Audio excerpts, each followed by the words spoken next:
Hello dear learners, good morning. कैसे हैं आप सभी? आई होप आप सभी बहुत अच्छे होंगे, बहुत ही शानदार होंगे। तो आज की इस वीडियो में हम बात करने वाले हैं जो पीएचडी की रिक्वायरमेंट आई है वेरियस पोस्टों के लिए, वेरियस सीट के लिए है।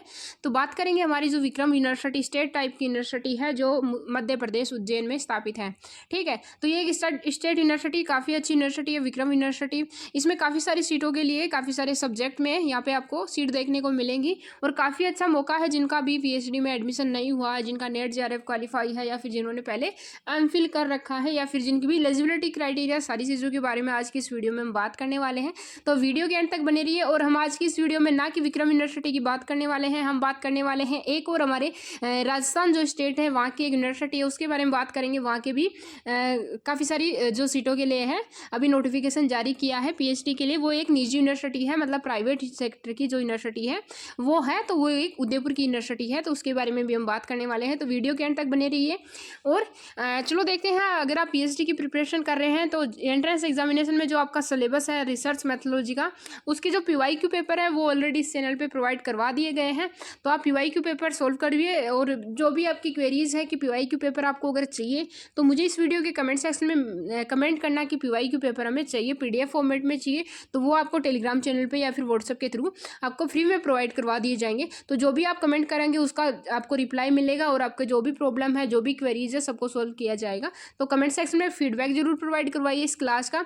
तो चलो देखते हैं नोटिफिकेशन, आपका जो फुल डिटेल नोटिफिकेशन है उसका एनालिसिस करते हैं आज की इस वीडियो में।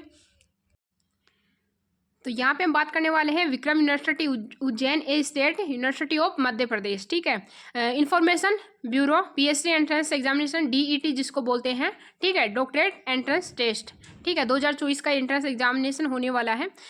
नेक्स्ट जो है इसका तो इंपॉर्टेंट डेट्स के बारे में हम यहाँ पे देखेंगे। तो यहाँ पे ऑनलाइन जो एप्लीकेशन है वो 1 जून से आपका ऑनलाइन एप्लीकेशन यहाँ पे शुरू हो चुका है। Last date of online application वो आपका 18 जून है।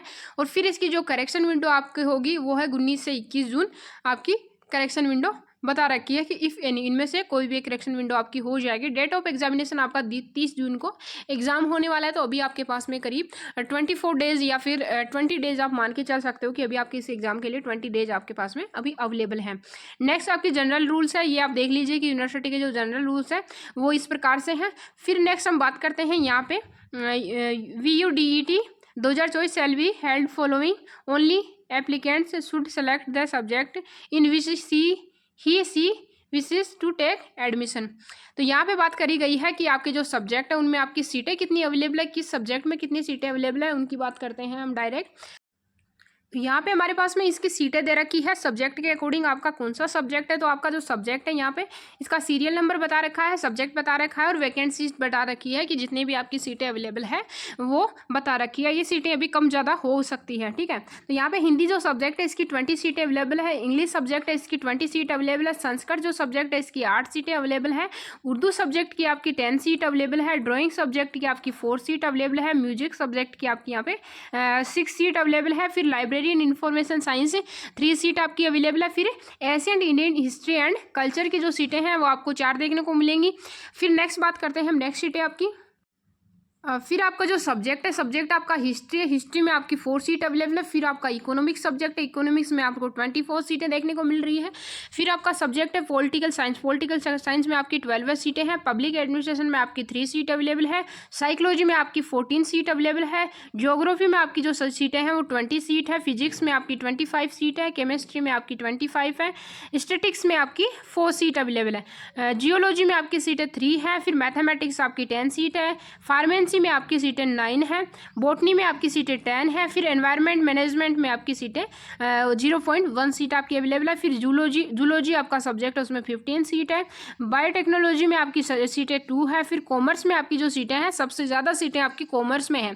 तो कॉमर्स में मैं आपको बता दूँ सीटें ज़्यादा होने का रीज़न क्या है, क्योंकि इसमें 3 सब्जेक्ट के जो स्टूडेंट हैं वो इंक्लूड किए जाते हैं। सब्जेक्ट फर्स्ट आपका ABST हो गया, सब्जेक्ट सेकेंड आपका EFM हो गया, EAFM हो गया, और थर्ड सब्जेक्ट आपका हो जाता है बिजनेस एडमिनिस्ट्रेशन। तो इस प्रकार से इनकी सीटें आपको 69 सीटें आपको देखने को मिल रही है। तो 69 सब्जेक्ट, तो कुछ स्टूडेंट बोलते हैं कि यहाँ पे स्पेशलाइजेशन नहीं है, तो स्पेशलाइजेशन आपका यहाँ पे इस यूनिवर्सिटी में नहीं किया गया। तो अगर आप PhD करना चाहते हो तो इसमें कोई ये स्पेशलाइजेशन वाली कोई दिक्कत नहीं है, क्योंकि आप जो PhD करोगे तो आपका जो सब्जेक्ट है, ठीक है, अगर ABST से हैं तो आप सेलेक्ट यहाँ पे सब्जेक्ट करेंगे, जो टॉपिक सेलेक्ट करेंगे वो आप अपने सब्जेक्ट के अकॉर्डिंग भी कर सकते हो, ABST, EFM और बिजनेस एड। तो आपका जो सब्जेक्ट स्पेशलाइजेशन आपका सब्जेक्ट उसमें होगा, टॉपिक आपका कौन सा होगा। बाकी यहाँ पे आपकी जो PhD होगी, PhD आपकी कॉमर्स में ही होगी, कोई स्पेशलाइजेशन आपका बाद में देखने को नहीं मिलेगा कि आपको PhD किस में किया है। तो आपका यहाँ पे PhD जो है वो आपका सेलेक्ट होगा, कॉमर्स में ही आपका PhD माना जाएगा, ना कि आपका बिजनेस एडमिनिस्ट्रेशन या फिर ABST, EFM में माना जाएगा, ठीक है। तो यहाँ पे अगर आप PhD करना चाहते हो तो ध्यान रखना इस प्रकार का कोई स्पेशलाइजेशन नहीं है। तो अगर आपको स्पेशलाइजेशन नहीं चाहिए तो आप कॉमर्स सब्जेक्ट से PhD कर सकते हो, ठीक है, ये कोई बिग इशू भी नहीं है। फिर आपकी कंप्यूटर साइंस है, कंप्यूटर साइंस में आपकी 15 सीटें हैं। फिर एजुकेशन जो सब्जेक्ट है इसमें आपकी 34 सीट है। लॉ सब्जेक्ट में आपकी 32 सीटें हैं। बिजनेस मैनेजमेंट में आपकी 12 सीटें हैं, और होम साइंस में आपकी 08 सीट अवेलेबल है। नेक्स्ट बात करते हैं यहाँ पे जो एप्लीकेशन फॉर्म के बारे में बात कर रखी है, इंपॉर्टेंट नोट है आपके यहाँ पे दे रखा है, रिटन कम्युनिकेशन, ठीक है, इस प्रकार से दे रखा है। फिर हम जो PhD एंट्रेंस टेस्ट जो भी इंपॉर्टेंट चीज़ें वही हम देखने वाले हैं नोटिफिकेशन में, बाकी आपको जो ये नोटिफिकेशन है प्रोवाइड करवा दिया जाएगा। तो यहाँ पे दे रखा है कुछ जो सब्जेक्ट के बारे में देखेंगे, सिलेबस के बारे में। यहाँ पे एप्लीकेशन फॉर्म की जो फीस है इसके बारे में आप देख लीजिए।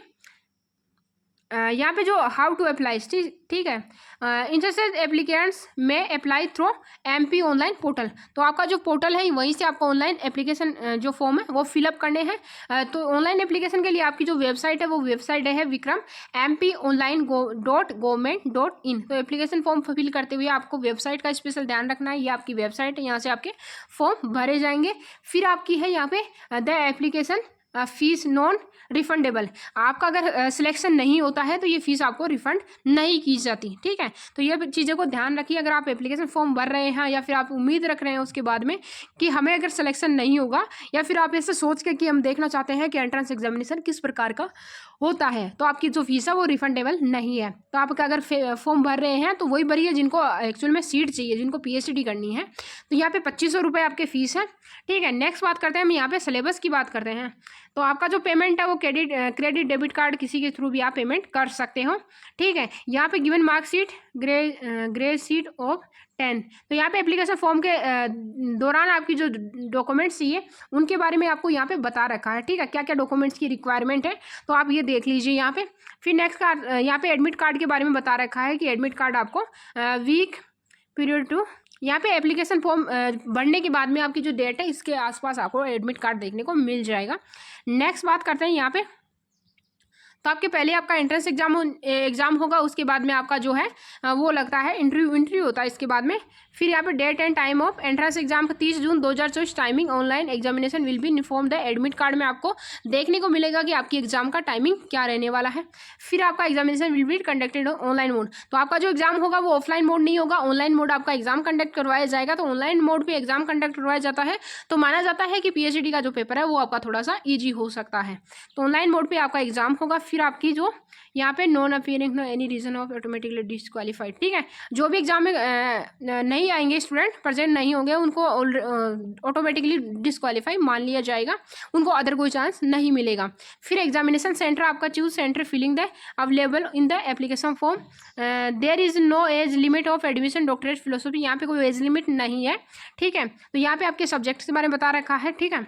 फिर आपका जो बता रखा है यहाँ पे एंट्रेंस टेस्ट के क्वालिफिकेशन और नेगेटिव मार्किंग के बारे में बता रखा है। तो यहाँ पे नेगेटिव मार्किंग आपका नहीं रहने वाला है। आपकी टाइमिंग हो गए पेपर की 2 आवर्स आपके पेपर का टाइमिंग है। और यहाँ पे बता रखा है 50% मार्क्स आपका स्कोरिंग मिनिमम मार्क्स आपके 50% होने चाहिए, ठीक है। तो क्वालिफाई माना जाएगा। इंटरव्यू के लिए क्वालिफाई होंगे जिनके 50% मार्क्स हैं।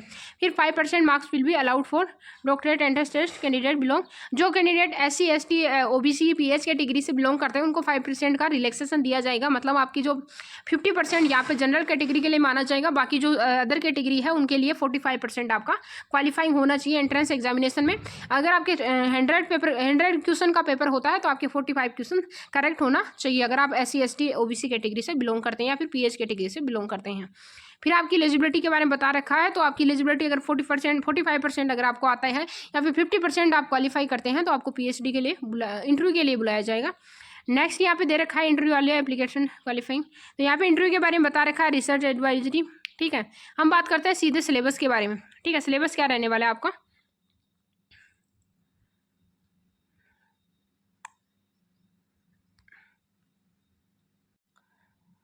क्वेश्चन पेपर का जो पैटर्न है वो आपको यहाँ पे देखने 15 नंबर का जो है पेपर पैटर्न आपका जो रहने वाला है, इसमें आपकी जो क्वेश्चन पेपर इन 2 पार्ट, आपका फर्स्ट पार्ट और सेकंड पार्ट दो पार्ट होने वाले हैं पेपर का, जिसमें 50 question objective type compulsory question होंगे। ठीक है, फर्स्ट पार्ट में, और इसमें ईच क्वेश्चन और रिसर्च मैथोलॉजी RM के आपके पेपर क्वेश्चन होंगे, 50 क्वेश्चन होंगे पार्ट A में, और पार्ट जो भी है इसमें आपके सब्जेक्ट के क्वेश्चन होंगे, कंपल्सरी क्वेश्चन होंगे, जिसमें 1 mark each based of the subject of the research. तो इसमें आपके पूरे क्वेश्चन होंगे 100 क्वेश्चन होंगे। ठीक है, 100 क्वेश्चन होंगे, 50 क्वेश्चन आपके होंगे RM के रिसर्च मैथोलॉजी के, और 50 क्वेश्चन होंगे आपके सब्जेक्ट स्पेसिफिक। ठीक है, सब्जेक्ट के होंगे, तो इन सभी को आपको करना कंपलसरी, और जितने भी मतलब जितने क्वेश्चन है उतने ही आपके मार्क है, मतलब 1 क्वेश्चन का 1 मार्क्स है। ठीक है, तो इस प्रकार से 100 नंबर का आपका ये पेपर होगा, तो एक क्वेश्चन का 1 नंबर है, और नो नेगेटिव मार्किंग, यहाँ पे किसी प्रकार की कोई नेगेटिव मार्किंग नहीं है।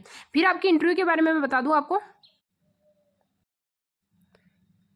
इंटरव्यू के बारे में यहाँ पे बता रखा है कि the evaluation in interview will be based on 100 marks to be allocate in the following criteria is 25 marks बता रखा है यहाँ पे। Research plan, research potential, aptitude, और यहाँ पे कम्युनिकेशन स्किल्स हो गया, subject knowledge in the respective area of research.